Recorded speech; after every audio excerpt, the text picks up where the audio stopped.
এক হুমায়ুনের রক্ষে নেই, দোসর আরও এক হুমায়ুন। পুলিশের পর এবার সংখ্যালঘু উন্নয়ন নিয়ে কার্যত প্রশ্ন তুলেছেন খোদ ডেবরার তৃণমূলের বিধায়ক। রাজ্যে সংখ্যালঘুদের উন্নয়ন হয়নি মানলেন হুমায়ুন কবির। দলনেত্রীর দপ্তরের বিরুদ্ধেই রীতিমতন ক্ষোভ তৃণমূল বিধায়কের।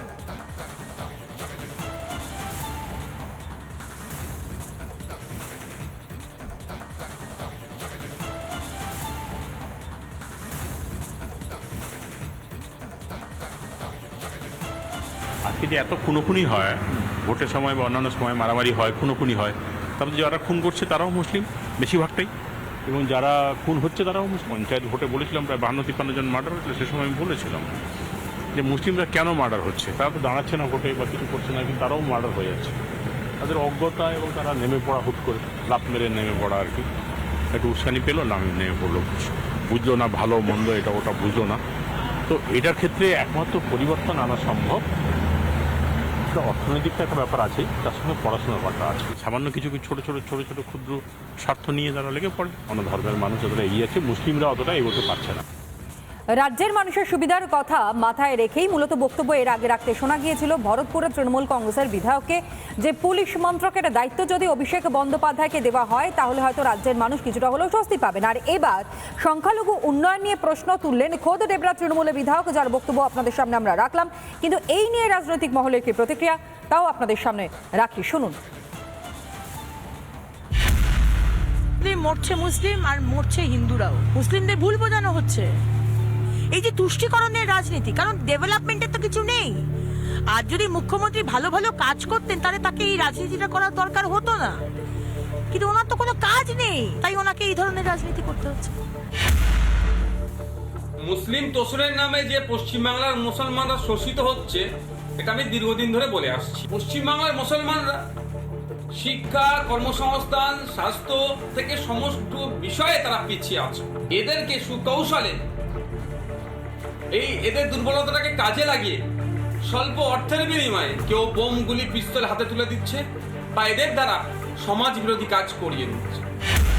হুমায়ুন কবিরের মতো ফালতু লোকের সব ফালতু কথার উত্তর দেওয়ার আমরা প্রয়োজন মনে করি না। পশ্চিমবাংলায় যেরকম আরাবুল ইসলামের মতো মুসলমানও খুন করেছে, সেরকম অনুব্রত মণ্ডলের মতো বীর হিন্দুও খুন করেছে। আমরা বুঝি যদি একটা সন্ত্রাসবাদী সরকার থাকে, যদি একটা খুনি সরকার থাকে, তাহলে হিন্দু মুসলমান সবার সর্বনাশ হয়। চাকরির এমপ্লয়মেন্ট লেটার দিতে পারেনি, তার বদলে হাতে অস্ত্র ধরিয়ে তাদেরকে ক্রিমিনাল বানিয়ে, গুন্ডা বানিয়ে ময়দানে ছেড়ে দিয়েছে। রাজনৈতিক মহলের বক্তব্য আপনাদের সামনে তুলে ধরলাম, অর্থাৎ সবটাই কোথাও না কোথাও গিয়ে জানা একটা আইওয়াস। কিন্তু বড় বিষয়, দলের মধ্যেই কার্যত ক্ষোভ বাড়ছে। যেভাবে তৃণমূল কংগ্রেসের বিধায়করা তারা বক্তব্য রাখছেন, তাতে একটা বিষয় স্পষ্ট যে দলের মধ্যে অসন্তোষ রয়েছে। শান্তনু সেন, তৃণমূল কংগ্রেসের আরও এক নেতা, তিনি কি বলছেন শোনাই। এই মুহূর্তে ভারতবর্ষের রাজনীতির ময়দানে সবথেকে বড় ধর্মনিরপেক্ষ সেকুলার পলিটিক্যাল লিডার যদি কেউ থেকে থাকেন, তিনি হচ্ছেন মমতা বন্দ্যোপাধ্যায়। যে কারণে আজকে বাংলায় মমতা বন্দ্যোপাধ্যায় ধর্ম, বর্ণ, জাতপাত নির্বিশেষে সমানভাবে উন্নয়নের কাজ করেছেন, যেই জন্যেই সমস্ত ধর্ম বর্ণের মানুষ একসাথে তৃণমূল কংগ্রেসের পাশে আছে। প্রসঙ্গত মনে করিয়ে দেওয়া দরকার, বামফ্রন্টের আমলে জাস্টিস সাচার কমিটির রিপোর্ট চোখে আঙুল দিয়ে দেখিয়ে দিয়েছিল যে গুজরাটের থেকেও বাংলার মুসলিমদের অবস্থা কত শোচনীয় ছিল। আর আজকে বাংলায় সমস্ত ধর্মের মানুষ সমানভাবে মমতা ব্যানার্জির উন্নয়নের আলোয় আলোকিত হয়েছে। রাজ্যে একের পর এক দুর্নীতি হচ্ছে, চুরি হচ্ছে, আর এই চুরি ও দুর্নীতি নিয়ে এবার নিচুতলা পুলিশকে কাঠগড়ায় তুললেন রাজ্যের পুলিশমন্ত্রী তথা মুখ্যমন্ত্রী মমতা বন্দ্যোপাধ্যায়ের নিশানায় পুলিশের নিচু তলার কর্মীদের একাংশ।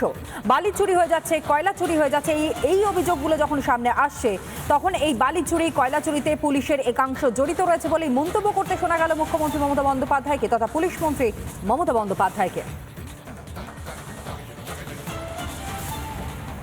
কথা বলি, রাজীব কুমার তুমিও আছো, এটা কিন্তু প্রেসের সাথে ডাইরেক্ট কানেক্টেডও আছে। কিছু জিনিস ইমিডিয়েট ইউ টেক কেয়ার। হয়তো তুমি চেষ্টা করো, কিন্তু local police is not helping. সবাইকে বলছি না, আমি একাংশ। পলিটিক্যাল নেতাদের নামে সবাই বদনাম করে বেশি। 5 টাকা খেলে 500 টাকা বলে দেয় চোর, কিন্তু পলিটিক্যাল নেতারা টাকা খাওয়ার আগে 10 বার ভাবে জনগণের টাকা খাওয়া কি উচিত। তাদের নিজস্ব একটা দায়বদ্ধতাও থাকে, কিন্তু লোয়ার লেভেলে কিছু অফিসার কিছু কর্মী যারা এই গভর্নমেন্টকে ভালোবাসে না, এবং তোমার পুলিশেরও কিছু লোক, তারা টাকা খেয়ে আজকে বালি চুরি বলো, কয়লা চুরি বলো, সিমেন্ট চুরি বলো, সিআইএসএফ টাকা খেলেও আমাদের লোকেদের ধরবার অধিকার আছে, এটা মাথায় রাখো। কারণ চুরি হলো যখন বলবে কয়লা চুরি করছে তৃণমূল কংগ্রেস, আর চুরি করবে সিআইএসএফ টাকাকে বা পুলিশের একাংশ টাকাকে, আমি এটা টলারেট করব না। মুখ্যমন্ত্রী মমতা বন্দ্যোপাধ্যায় স্পষ্ট বক্তব্য, তিনি টলারেট করবেন না। জিরো টলারেন্সের কথা তিনি সম্ভবত বোঝানোর চেষ্টা করেছেন, কিন্তু ক্লিন চিট দিলেন দলের নেতা, মন্ত্রী, বিধায়ক, সাংসদদের যাদের বিরুদ্ধে উঠেছে এই কয়লা চুরি, বালি চুরির অভিযোগ সহ চাকরি চুরি, রেশনে পর্যন্ত চুরির অভিযোগ, আবাসে পর্যন্ত চুরি হয়ে যাচ্ছে। সাধারণ মানুষের সামাজিক প্রকল্প, সেই প্রকল্প থেকেও টাকা তোলা হচ্ছে, এমনটাই অভিযোগ যখন সামনে আসছে বুড়ি বুড়ি, তখন কোথাও গিয়ে ক্লিন চিট দেওয়ার চেষ্টা করলেন, পুলিশের ওপর সমস্ত দায় চাপিয়ে মুখ্যমন্ত্রী মমতা বন্দ্যোপাধ্যায় সেফ সাইড করবার চেষ্টা করলেন নিজেরই দলের নেতা কর্মীদের, মন্ত্রীদের, সাংসদদের, বিধায়কদের।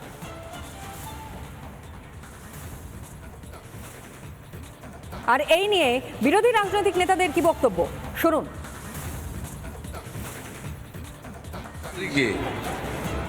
পুলিশ মন্ত্রীকে উনি একটা বড় চোর, নিজে ডাকাত, ওই জন্য লোককে বলছেন।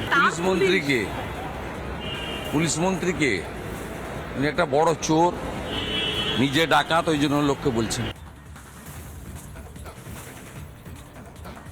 তোলাবাজি করবার কাজে যে জেলা সভাপতিরা রয়েছে, তাদের কাজ এখন যে একটা বড় অংশের ডিএম, বিডিও এরা যে করে দিচ্ছে, এদেরকে বাঁচিয়ে যাতে 2 নম্বরই কাজটা উপর মহলে হতে পারে, তাই দোষ দিয়ে দাও নিচের লেভেলের পুলিশ কর্মীদের। এবং নিচের লেভেলের পুলিশ কর্মী যারা রয়েছে, অধস্তন যারা এই ওসি বা আমাদের সঙ্গে যাদের রোজ দেখা হয়, তাদের দিয়েই পাপ কাজটা করানো হয়। পুলিশ মন্ত্রীর ডিপার্টমেন্ট, পুলিশ মন্ত্রী বলছেন কাজ করতে পারছে না, তাহলে প্রমাণিত যে পুলিশ মন্ত্রী বিফল। মুখ্যমন্ত্রী, স্বরাষ্ট্রমন্ত্রী, আমাদের রাজ্যের পুলিশ মন্ত্রী মমতা বন্দ্যোপাধ্যায়, যতগুলো বিভাগের মন্ত্রী এবং জমি মন্ত্রী হিসাবে মানুষের যা সর্বনাশ করছে, তাতে তিনি ফেলিয়ে প্রমাণিত। যেদিন তিনি রাস্তায় নেমে জাস্টিস চাই বলেছিলেন, সেদিনই তিনি প্রমাণ করে দিয়েছিলেন মুখ্যমন্ত্রী এবং পুলিশ মন্ত্রী হওয়ার যোগ্যতা তিনি হারিয়েছেন। ওদের বোধহয় বলার ইচ্ছে ছিল যে নিচুতলার পুলিশরা যে টাকা খাচ্ছে তার ভাগ আমাকে দিচ্ছে না কেন। সবার ভাগ তো ওনার কাছে যাবার কথা কালীঘাটে, সে ভাগে কিছু গন্ডগোল হয়েছে বলে হয়তো বা মনে হচ্ছে। আর যদি নিচুতলার পুলিশরা টাকা খায় তো বটেই, তৃণমূলের নেতারাই তো খাওয়ার ব্যবস্থা করে, তৃণমূলের নেতারা খায়, ভাগ দেয় পুলিশকে। নানা ধরনের কন্টেন্ট দেখার জন্য লাইক করুন, শেয়ার করুন আমাদের ফেসবুক পেজ, সাবস্ক্রাইব করুন আমাদের ইউটিউব চ্যানেল। পাশাপাশি অন্যান্য ব্রেকিং নিউজের জন্য অবশ্যই চোখ রাখুন রিপাবলিক বাংলায়।